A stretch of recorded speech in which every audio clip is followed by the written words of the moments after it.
शुक्रिया अदा करते हैं। हम सुबह से यहाँ पे आए हैं, दूर से, कोई कित्थर से, कोई बुरदार से यहाँ पे आए हैं। हमें लाइट ही नहीं, हमें फ़ोटो स्टेट करवानी थी, हमें तहसील में काम होता है और हम इतने दूर से आए हैं। तो इस वक्त 4-5 का टाइम है, हम दर बदर हैं, हमें सुबह से लाइट नहीं, हमें फ़ोटो स्टेट करने के लिए बिजली नहीं है और हमें आवाज़ प्लस दे रहे हैं। तो जब हमारी फ़ाइलें ही नहीं तैयार है, हमें तो ब्लॉक वाले कह रहे हैं दस्ती अपनी फ़ाइलें तैयार करके हम लाओ।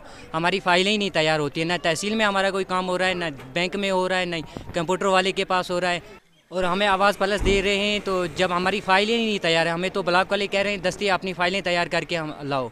हमारी फ़ाइलें ही नहीं तैयार होती है, ना तहसील में हमारा कोई काम हो रहा है, ना बैंक में हो रहा है, ना कंप्यूटर वाले के पास हो रहा है। और देखिए, बड़े अफसोस के साथ हमें कहना पड़ रहा है कि बौंजवा में जो पीडीडी का शेड्यूल ही पहले मुरतब नहीं है।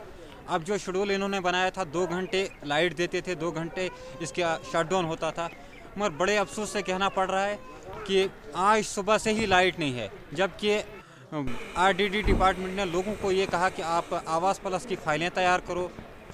लोग दूर दूर से चल के आए, फोटो स्टेट दुकानों पे आ गए, बाकी जगहों पे आ गए अपनी फ़ाइल तैयार करने के लिए। लोगों को बैंक में काम था, हर जगह काम था, मगर आज लाइट ना होने की वजह से ये लोग जो हैं कोई कित्थर से आया है, कुराड़ से आया है, कोई पाठशाला से आया है यहाँ तहसील हेडक्वार्टर पर, मगर बदकिस्मती की वजह से यहाँ लाइट ना होने की वजह से लोगों को बहुत ज़्यादा परेशानी आ रही है। इसलिए मैं इंतज़ामिया से गुजारिश करता हूँ कि फिल फॉर बौंजवा के लिए पहले तो शेड्यूल मुरतब किया जाए और इसके साथ साथ जो ये शेड्यूल्ड इलेक्ट्रिक कट्स होते हैं, इन पे एक इंक्वायरी बिठाई जाए कि आया ये बौंजवा में क्यों दिन ब दिन जो है ये अनशेड्यूल्ड इलेक्ट्रिक कट्स होते हैं, जिसकी वजह से लोगों को बहुत ज़्यादा परेशानी होती है।